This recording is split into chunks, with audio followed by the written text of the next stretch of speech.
Before anything else, if you're a real Manchester City supporter, one of those who follows the team every day, understands what happens on and off the pitch, and doesn't want to miss any important movement in this decisive season, leave a like right now and subscribe. It helps the content reach you quickly and makes sure you don't miss any bombshell that could change the course of the Premier League title race. The mood in Manchester has completely shifted in the last few hours. It's no exaggeration to say City have entered a phase of decisions that could define the entire season. Major conversations are happening behind the scenes, serious injuries have disrupted Pep Guardiola's planning, and at the same time, reinforcements are starting to arrive and make an immediate impact. It's the kind of moment where every choice matters, every negotiation counts, and any mistake can be costly. The first big story directly involves the defensive unit. Joško Gvardiol's injury was a shock. We're not talking about something minor or short-term. A fractured leg rules the Croatian out for a long period and forces the club to act. As if that weren't enough, Ruben Dias is also out, which leaves City dangerously exposed in an area of the pitch where consistency has always been one of Pep's greatest strengths. When two defensive pillars disappear at the same time, there's no magic solution. Improvisation has its limits, youngsters can help, but they won't sustain a heavy run of decisive matches. And that's exactly why Marc Guéhi's name has surged back into prominence.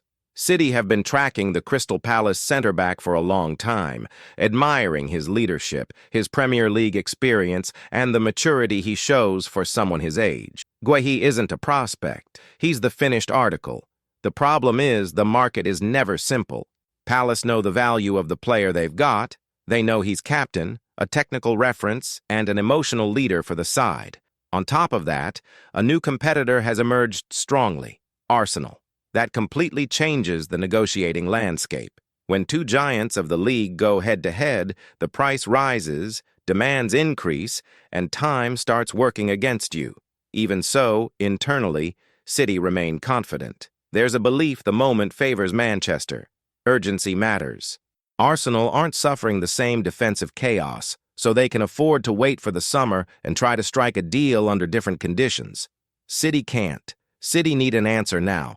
They need someone who can arrive, pull on the shirt, and play without a long adjustment period. And here's the detail. Many supporters don't immediately clock. Palace run a genuine risk of losing Guéhi for free further down the line, depending on his contract situation. For a club of their size, that would be a major financial blow.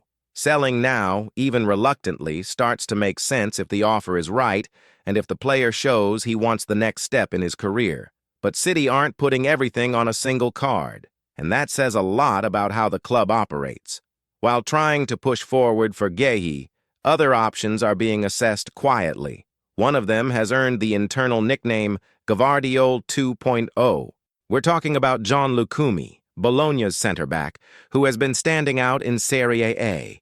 Lucumi draws attention for several reasons. First, the profile. He's left-footed, just like Guardiola, which helps enormously with build-up play and the balance of Pep's defensive system. He's also a defender who's comfortable on the ball, doesn't panic under pressure, and has above-average game reading. He isn't the kind of centre-back who only clears his lines. He contributes to construction. Physically, he fits English football well, too. Strong, quick off the mark, aggressive in duels, and with a solid aerial presence. At nearly 190 by tall, he doesn't shy away from more physical matches and has already shown he can compete at a high level against strong, fast forwards. In Italy, his defensive numbers are impressive, both for tackles and interceptions. Of course, nobody is saying Lucumi is the same as Guardiola.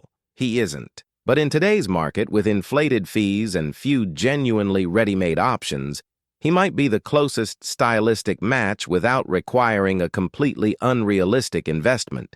It's a cold, calculated, rational alternative. Exactly the kind of move City tend to make when they don't want to get dragged into a bidding war. And while all of that movement is happening at the back, something very interesting has started to emerge up front. Because if the defense has become a concern, the attack has just gained a new piece that's already getting people talking.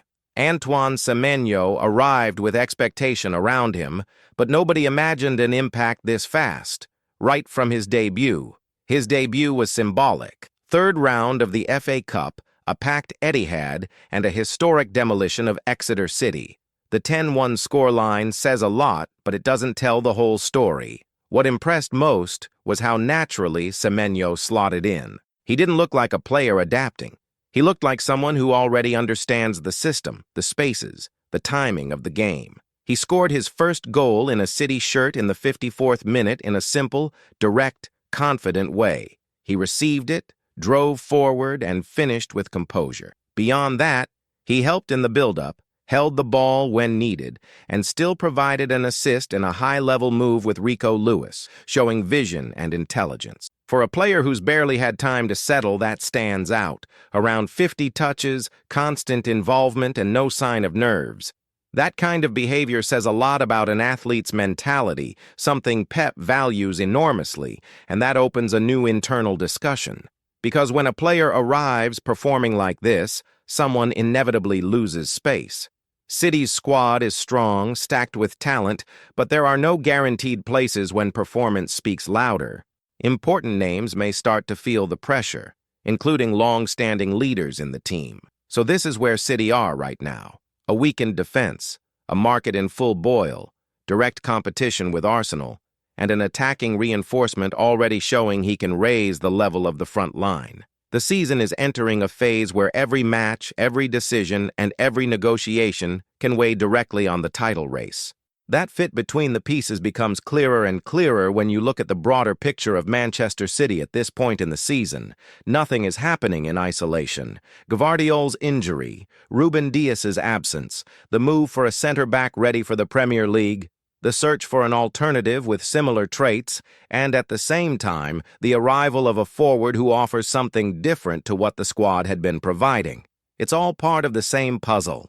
City had been showing a pattern that worried people. Possession control, territorial dominance, high attacking volume, but difficulty turning that dominance into goals in decisive moments. Tight matches, opponents sitting deep, low lines, and a lack of aggression in the final third.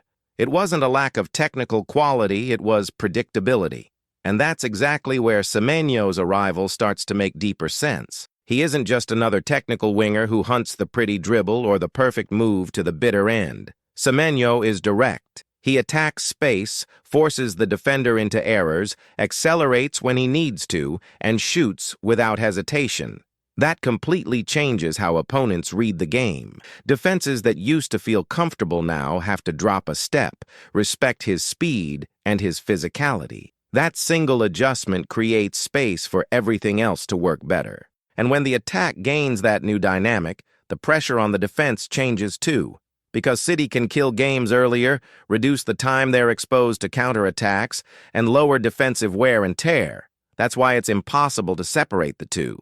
Semenyo's impact up front indirectly helps protect a defensive unit that is currently fragile. But Pep knows that won't be enough. As much as the attack can solve plenty, no team fights for major titles without a solid base at the back, especially in a league like the Premier League, where any lapse is punished. That's why the insistence on signing a center-back isn't optional, it's strategic. Marc Guéhi's name fits this context perfectly. He knows the tempo of the league. He isn't intimidated by big matches. He has leadership and tactical awareness. He isn't a defender who relies only on speed or strength. He positions well, anticipates plays, and organizes the defensive line. In a moment when City may need to rotate and improvise less, that is priceless. At the same time, keeping Lukumi as a live alternative shows market intelligence. City don't make themselves hostage to a single negotiation. If Palace dig in too hard, if Arsenal complicate the situation, or if the fee gets out of control, there's a plan B. And that plan B isn't random. It's someone who has been analyzed, studied, and who has specific qualities for Pep's model. That also sends an internal message to the squad. Nobody is comfortable.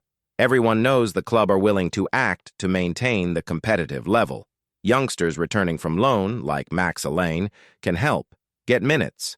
But the bigger responsibility needs to fall on someone ready. City can't get through a decisive run of the season, relying only on emergency solutions. And while all of that is happening off the pitch, on it, the schedule gives no mercy.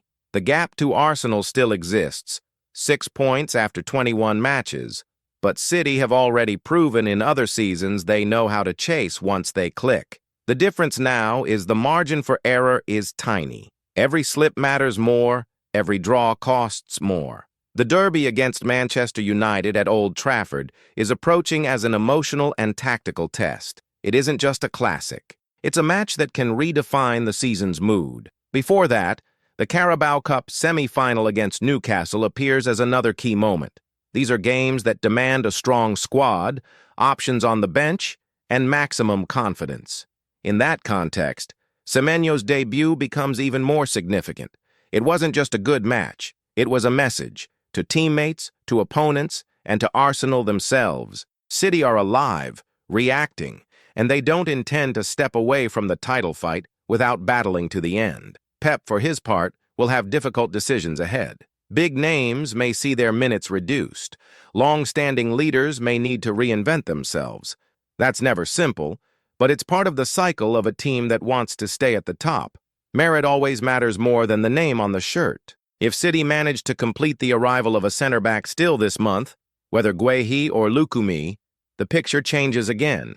The defense gains stability, the attack gains confidence, and the team starts entering big matches with a different posture.